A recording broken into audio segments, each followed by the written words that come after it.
মতন আবর্জনার আর আমাদের দলে প্রয়োজন নেই।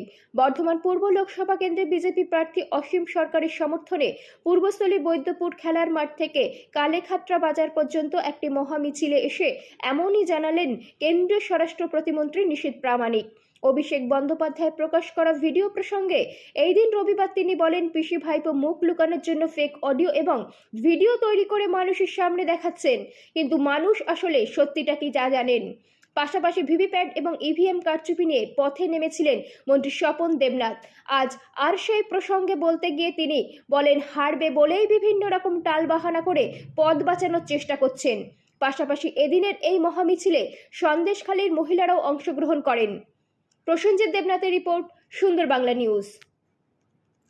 হ্যাঁ, বলছেন সন্দেশখালীতে যে ঘটনা সেই একটি ভিডিও প্রকাশ করে তিনি বলছেন যে এগুলি সমস্ত কিছু সাজান। কি বলবেন এই বিষয়ে? দেখুন, প্রথম কথা বলবো যে সন্দেশখালীর ঘটনায় সমগ্র ভারতবর্ষের যারা জাগ্রত জনতা তাদের চোখ খুলে গেছে যে বাংলায় মহিলাদের উপর, নারী শক্তির উপর কি অত্যাচার হচ্ছে, মায়েদের উপর কি অত্যাচার হচ্ছে, এটা কিন্তু সারা ভারতবর্ষের মানুষ দেখেছে। এখন লজ্জায় মুখ লুকোবার জায়গা পিসি ভাইপো কেউই পাচ্ছে না, তাই এইসব ফেক ভিডিও বানিয়ে, ফেক অডিও রেকর্ডিং বানিয়ে এই সমস্ত মানুষের সামনে তুলে ধরবার চেষ্টা করছে। কিন্তু মানুষ জানে সত্যি ঘটনা কি। সন্দেশখালীতে শেখ শাহজাহান রাত 12টায় মহিলাদেরকে, মায়েদেরকে তৃণমূল পার্টি অফিসে ডেকে অত্যাচার করতে, এই ঘটনা কি মিথ্যা? শেখ শাহজাহান একেবারে যারা সাধারণ মানুষ তাদের জমিতে নোনা জল ঢুকিয়ে জমি নষ্ট করে দিয়েছিল, একথা কি মিথ্যে? এত মহিলা তাদের উপর নির্যাতন করা হয়েছে, ধর্ষণ করা হয়েছে, একথা কি মিথ্যে? আজকে এক কথায় বলবো যে সত্যিকে মিথ্যে প্রমাণিত করবার জন্য মমতা বন্দ্যোপাধ্যায় এবং অভিষেক বন্দ্যোপাধ্যায় উঠে পড়ে লেগেছে। বাংলার জাগ্রত জনতা নিশ্চিতভাবে এর জবাব এই লোকসভা নির্বাচনের মাধ্যমে দেবে। আচ্ছা, পূর্বস্থলী 1 নম্বর ব্লকে আজকে মন্ত্রী স্বপন দেবনাথ প্রতিবাদে নেমেছেন, কারণ হচ্ছে ভিভিপ্যাট এবং সেই সঙ্গে যে ইভিএম মেশিন, তাতে নাকি আপনারা এবং হচ্ছে গিয়ে নির্বাচন কমিশন মিলে কারচুপি করেছেন। একটি এসডিও অফিসে অভিযোগও দায়ের করেছে আজকে এই বিষয়ে।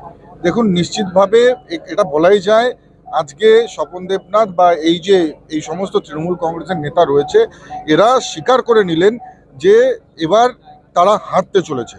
পরিষ্কার কথা, হারবে ভেবেই এইসব নানা ধরনের টালবাহানা দেখানোর চেষ্টা, হারবে ভেবেই এই ধরনের বিভিন্ন এক্সকিউজ দিয়ে আগে থেকেই নিজের পদ বাঁচানোর চেষ্টা, নিজের চেয়ার বাঁচানোর চেষ্টা এই সমস্ত নেতারা করছে। আমরা নিশ্চিতভাবে বলতে পারি এবার পশ্চিমবঙ্গের সাধারণ মানুষ তৃণমূল কংগ্রেসের যেই সন্ত্রাস, তৃণমূল কংগ্রেসের যেই ব্যভিচার, তৃণমূল কংগ্রেসের যেই দুর্নীতি, তার বিরুদ্ধে জবাব দেবে। এই সমস্ত তৃণমূল কংগ্রেসের নেতাদের বিরুদ্ধে জবাব দেবে। আজকে কি এই মিছিল থেকে সন্দেশখালীর মহিলারাও হাঁটছেন আপনাদের এই মিছিলে? দেখুন, এখানেও সন্দেশখালীর মায়েরাও রয়েছেন এই মিছিলে। আমাদের ছাত্র যুব থেকে শুরু করে পশ্চিমবঙ্গে যারা নির্যাতিতা, যারা নিপীড়িত, যারা শোষিত, যারা নিষ্পেষিত, প্রত্যেক সাধারণ মানুষই কিন্তু আমাদের এই মিছিলে হাঁটছেন এবং 24-এর এই লোকসভা নির্বাচনের কড়া জবাব গণতান্ত্রিকভাবে দেওয়ার জন্য তৃণমূল কংগ্রেসকে বাংলার সাধারণ জনতা যেমন তৈরি হয়ে আছে, ঠিক একইভাবে পূর্বস্থলীর সাধারণ মানুষ, জাগ্রত জনতাও কিন্তু তৈরি হয়ে আছে। কুণাল ঘোষ, একবার কুণাল ঘোষকে তাকে তাড়িয়ে দেওয়া হচ্ছে দল থেকে, আবার তাকে নিয়ে বৈঠক করা হচ্ছে। কুণাল ঘোষকে নিয়ে তৃণমূলের যে এই বারবার এই বিষয়টাকে কিভাবে দেখছেন? দেখুন, একটা কথা বলবো যে কুণাল ঘোষ বা এই ধরনের যারা আবর্জনা, এদেরকে নিয়ে ভাবার মতন বা চিন্তা করার মতন আমাদের সময় নেই। এরা যেখানেই যাবে এরা আবর্জনা হিসেবেই ব্যবহার হবে।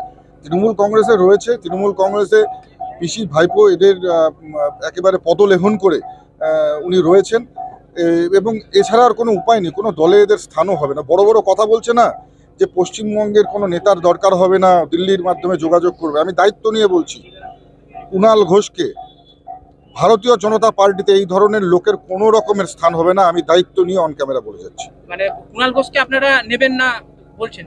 একেবারেই এই ধরনের আবর্জনা আমাদের দলে কোনো প্রয়োজন নেই।